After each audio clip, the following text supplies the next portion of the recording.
once there was this city where all the people were gray and all the houses and buildings were painted gray. And everywhere you looked around you, well, everything was gray. In this city, there lived a magician who kind of grew sick of the situation. He said, well, maybe I should do something about it, help people a bit. So he went to his house, went down the spiral staircase up to his basement where he was keeping all his weird stuff, the bottles with different liquids inside. And he put the pot on the fire. I mean, he took a little bit of this and a little bit of that and made a weird mixture and started stirring it with a big wooden spoon. And in the end, well, he came up with red.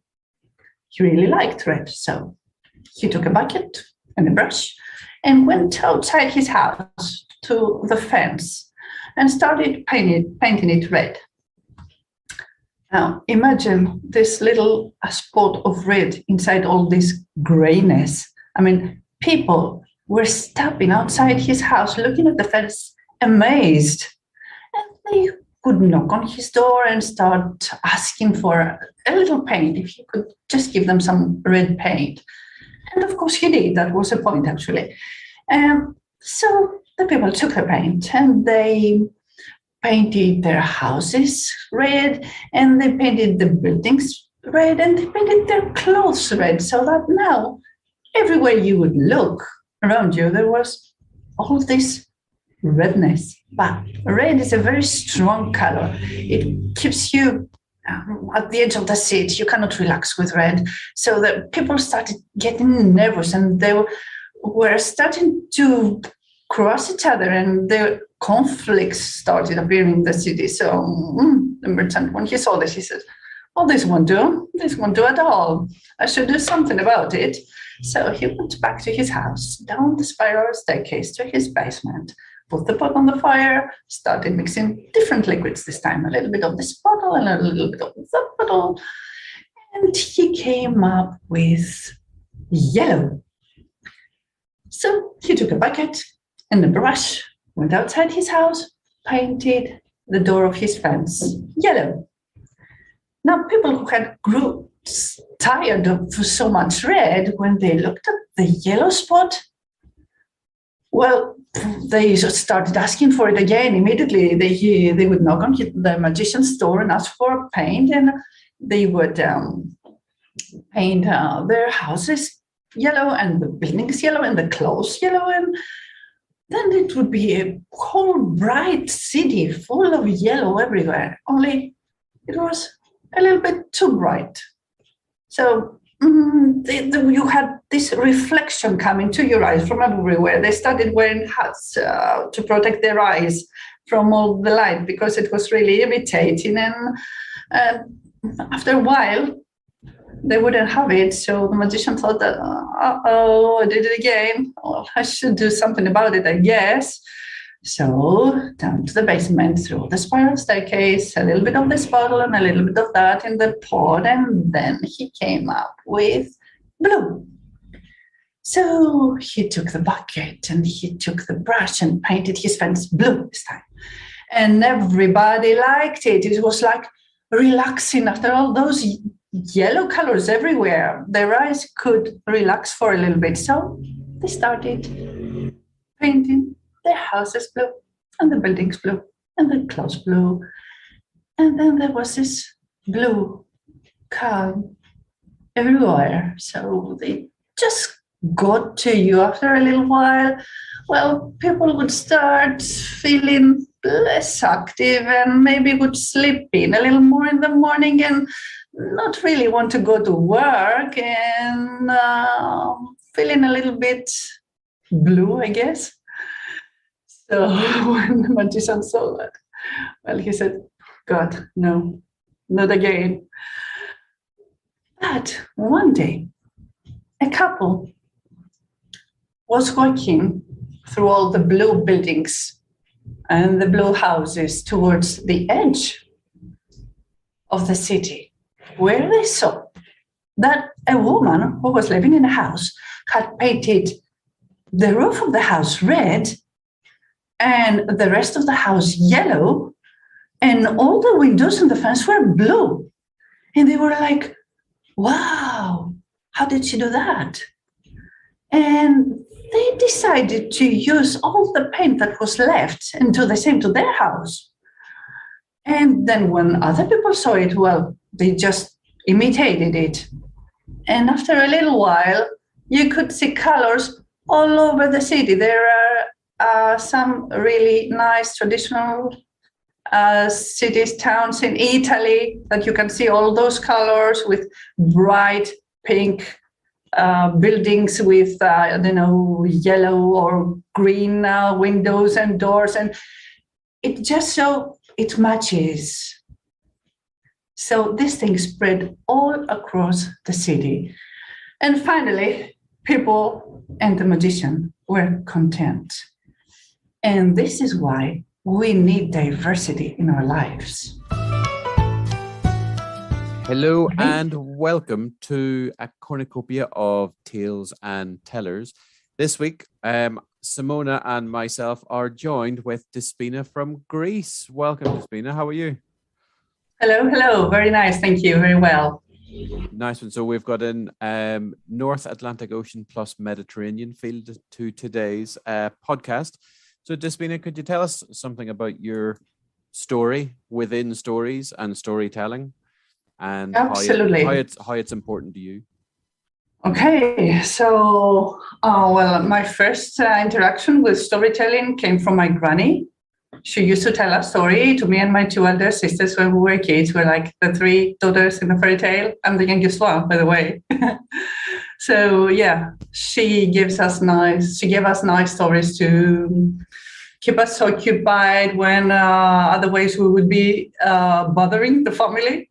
So it was and still is a very nice way to occupy kids and make their brains function differently, like out of the box.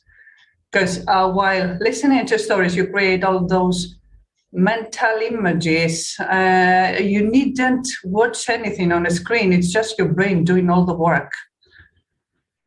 So, yeah, this was my first interaction with story tales. And then while I was teaching, when I started working as a teacher, as an English teacher, my job and storytelling were like two separate things in my mind. I had not put the pieces of the puzzle together until I came across David Heathfield. So I had already started getting involved with stories as a hobby, and in an amateur level, of course. And while we were at the first lockdown, this was the first time I watched a webinar given by David through the British Council. This was my first encounter with him. And so I got so hooked immediately. And then I came in touch with him. I actually sent him a mail, and then he told me all these things we know about Crest. And I thought it was a great idea. So I should give it a try. And I did. And then I wanted some more. And then I wanted some more. Right? Well, I still want more. The truth is. So it was a lovely experience. Had you, is it similar to me then, where I had storytelling was over here and teaching English was over here, but for years they just never came together, really?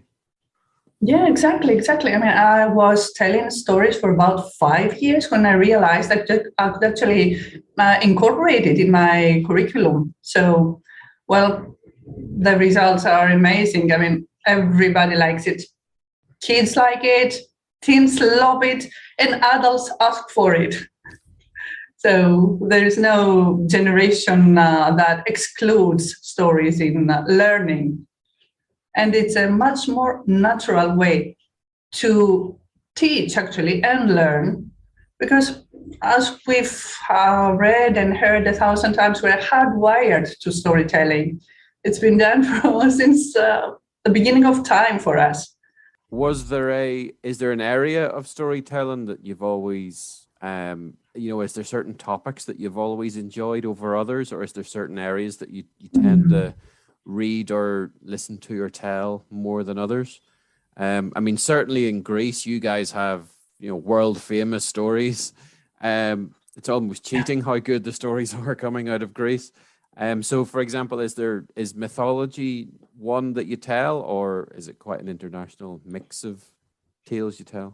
Well, interesting question, Alan. Thank you for that. So at this point, I am torn between mythology and folklore because I love both so much and I use both. But since mythology is more or less known to my students, at least, I use it more for storytelling audiences, especially non-Greek ones who some of them actually hear it for the first time, whereas I use more folk tales for my students and maybe even international ones, because what tales actually do is show us, prove to us how we're all connected worldwide. It's all human tales. You have the same patterns and motives going on around the globe, maybe even among civilizations who have not actually interacted. And it's the same tales, it's the same stories because they are all human stories. And it's amazing when you actually realize that. I like the idea of the two cultures. They've never met, but they're telling stories about each other as well. I think that's a really nice idea. Well, they are telling the same stories, like stories within families, or the same, let's say, challenges the hero has to overcome in order to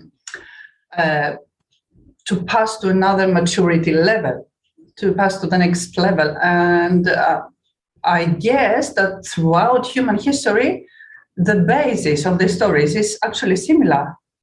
And it's been similar since time immemorial. Mm-hmm. It doesn't change. I mean, this is the bottom line. I think this is the reason why we get so hooked by stories.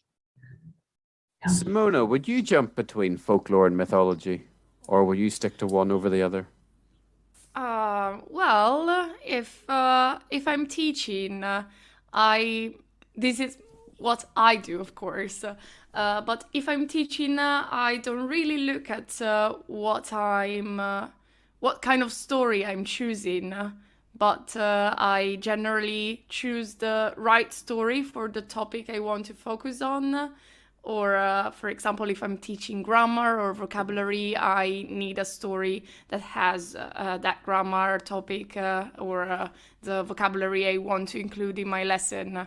So it's not, for me, when talking about English teaching, English learning, it's not really about what kind of story I'm telling, if it's a myth, a folk tale, or whatever, but more about what I want to discuss about with my students also, what kind of activity I want to do with them. But I understand what Despina is saying about the fact that she doesn't use mythology into her lessons because, of course, she likes Greek mythology. I guess so. Is that right, Despina? Yes? Yes, absolutely. And their students are Greek, I guess, and they know those stories. So it may be that they've already listened to those stories over and over again. They may be bored. At the same time, I think I would use those stories maybe under another light, so you can modify the stories to make them more interesting. For example, with teenagers, making them modern life events, or maybe you could use them with the kids because they know the stories, so they will focus on the language more than on the story because they already know the story, so it's easier for them to understand what you're saying, so you can focus on the language. Is that clear? Yeah. Yeah. In fact, I stole an idea from you about 2 years ago when you were talking about the comparatives and superlatives with Finn McCool. That never occurred to me before, so that was good. The Italian students loved that. But yeah, Despina, what would your favorite sort of tale to tell in the classroom be? Is there one you always fall back on and go, this always works?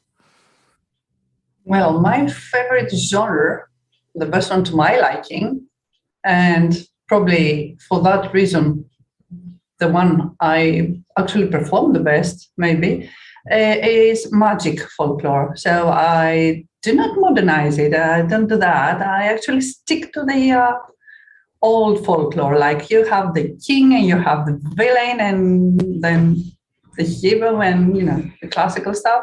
Mm-hmm. But it's very different from one tale to another. And especially if you're using international tales, I mean, the names change. Even the names can make a tale more exotic. If I give them an African tale, for example, the names sound really weird. Maybe they've never heard such names before. Well, that's an interesting idea, because could you tell, for example, to maybe a class who don't know, would you ever try tell a tale that may be familiar, like a European folk tale, but simply give it South American names or give it Asian names to sort of, maybe if we don't actually know the story, but we want to change the culture? Or is that cheating? Well, I never thought of that. No, I don't consider it as cheating, because every teller has the right to intervene and you have to make the story yours somehow. So why not? But I think that if I wanted to give them some Asian folklore, I would actually use a real Asian story, maybe from Japan or something that I really liked, because it's not just the names, of course, it's the culture as well. And you're just diving into it through stories. You're getting deep. When for you was the crossover between, when did you match teaching to storytelling? Was there a point where they did just hit and you remember going, oh, this really works, as opposed to them being two separate entities? Yeah, well, I started experimenting after the first Crest. And then I saw that it works. I wasn't very in it yet, because I needed to feel more comfortable, more at ease with it. So I went slowly, gradually. And then when I saw that there was actual interaction and that the kids did react the way I expected them, and they would use the story they heard. The first most important lesson for life, this is a life skill, not just learning a language, is to learn how to listen attentively. And the results were obviously perfect. And then when they had to repeat parts of the story, the second very important language skill they used was paraphrasing.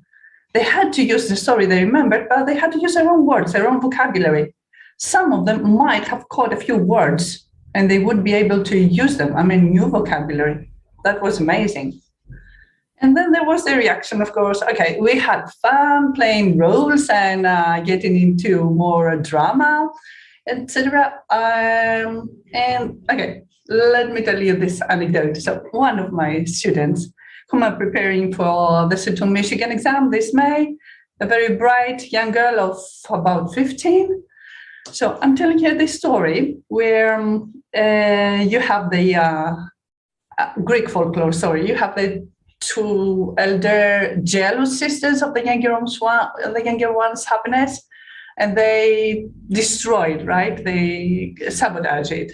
So when we come to the happy end and the heroine goes away with the prince to be married, etc., girl says, I wonder if she ever returned to her family or if she took them with her.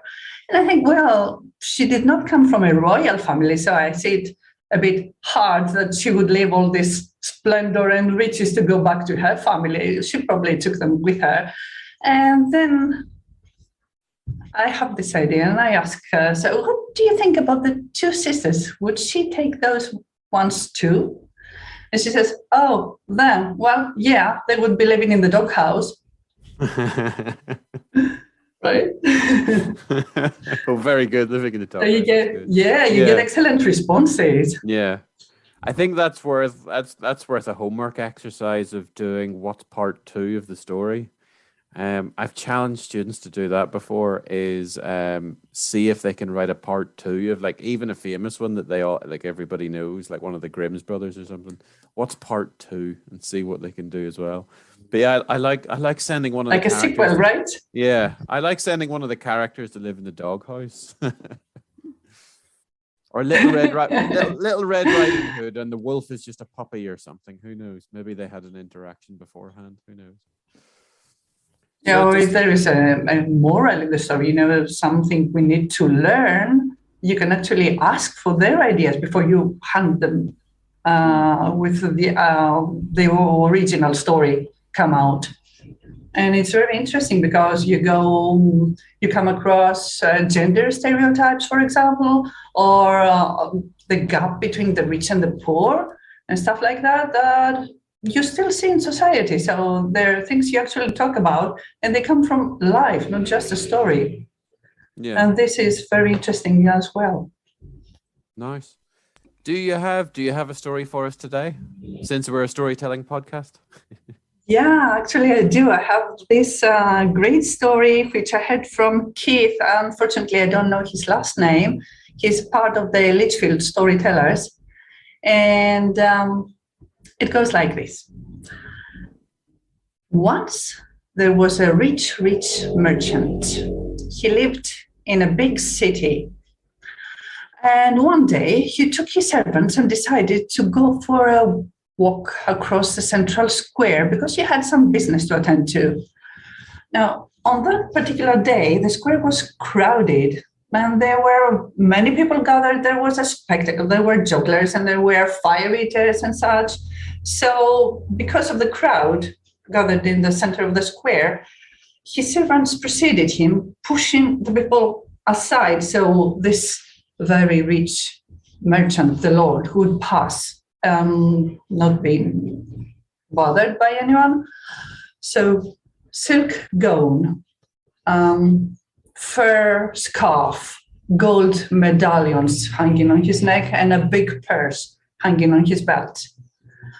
He was walking the square when suddenly there was an accident. The juggler missed a ball and they flew inside the crowd, and everybody stepped back in order not to step on it, etc. So there was this big push and pull, and people started going backwards. And even the Lord himself was kind of pushed away until his servants managed to push back the crowd and make room for him to pass again. So he crossed the square, went away. Later on the same day, the poor guy was passing through the empty square when he stepped on something. And you know how you feel when there's something underneath your foot. He stepped on something big. And he bent down and saw that it was this purse full of coins. Immediately, he took it with him and went back to his house and told his wife what he had found. Now, these people, they were poor, but they were also very honest. And they were just sitting there wondering how they could return this fortune to its rightful owner. They actually opened the purse and they found that inside there were silver coins, and they put one on top of the other, until they had 10 of them, and then they made another 10 and another 10, and there were 10 rows of 10 silver coins, which, okay, imagine that at that time, 3 silver coins were the money they made in a year. So we're talking about a fortune. It was a lot of money. They did not want to keep it. It did not feel right. They wanted to return the money. So let's leave them in the kitchen, wondering what they should do. Back to the merchant's house. When he realized his purse was gone, immediately he sent out the servants to the square. They carried looking for the purse everywhere, but of course it was nowhere to be found. So then he had one of them talk to the people and say, "Hear me out. My lord has lost his purse. Anyone who finds it will get 3 silver coins as a reward upon return." So when they heard this, the couple, they obviously thought that this must be the owner of the purse. So the man put all the coins back inside, took the purse, and went to the rich merchant's house. There he was received and taken to a room where the rich merchant was waiting. He said, "My lord, I found this in the market the other day, and I think it must be yours, so I'm returning it to you." The merchant took the purse, looked at that guy up and down, like measuring him. Then he emptied the purse and started counting the coins.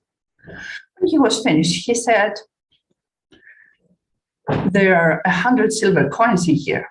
"Well, yes, my lord," said the honest man. "This is what I found." "Well," said the merchant, "I had put 120 silver coins in my purse, and I can only see 100 of them here. If you want your reward, you must bring back the other 20. Now, the honest man, the poor guy, okay, he had been mistreated several times in his life because of his economic, financial situation.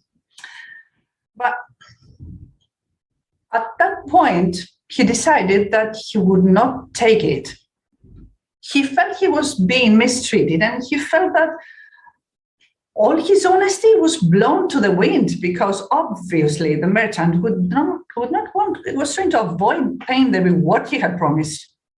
Plus, he was accusing him of being a thief, so he had it. He said, "No, this is not so. I'm sorry, my lord. I found 100 silver coins. We must take the matter to the mayor." "To the mayor," said the merchant. "Okay, let's do that." Feeling so sure about himself, because, of course, he was doing business with the mayor. He was the rich merchant. They had done many businesses together in the past, so yeah, would the mayor want to cross him? Uh-oh. So, feeling all confident, they went to the mayor, presented the matter to him. No, the mayor, okay. Of course, he did not want to cross the merchant. Indeed, they had done good business together and profitable one. But on the other hand, he was elected by the people, and if he wanted to continue being elected by the people, he could not have the simple folk think that he was being dishonest. So he said, "I'm very sorry, I cannot make a decision about this. We'd better take the matter to the judge." So as it was, the next day the judge would pass from their city, and they waited for His Highness. When the judge appeared, the two people were brought in front of him. And the poor guy, looking humbly to the floor, explained his side of the story. The rich merchant, chin up high in the sky and puffing out his chest, gave his side of the story. Now, the judge said, he looked at the poor guy, he said, "You strike me as an honest bloke." "Thank you, my lord," said he. And then he looked at the rich merchant and he said, "You, sir, you seem to be an honest man." "Well, I hope so, my lord," said the merchant. "We must have a break here. I will go and have lunch, and I will tell you what I decided when I come back." So this judge, well, he was a clever man. He was the right hand of the king, and rightfully so, because he was always very just. Now, this was a hot potato.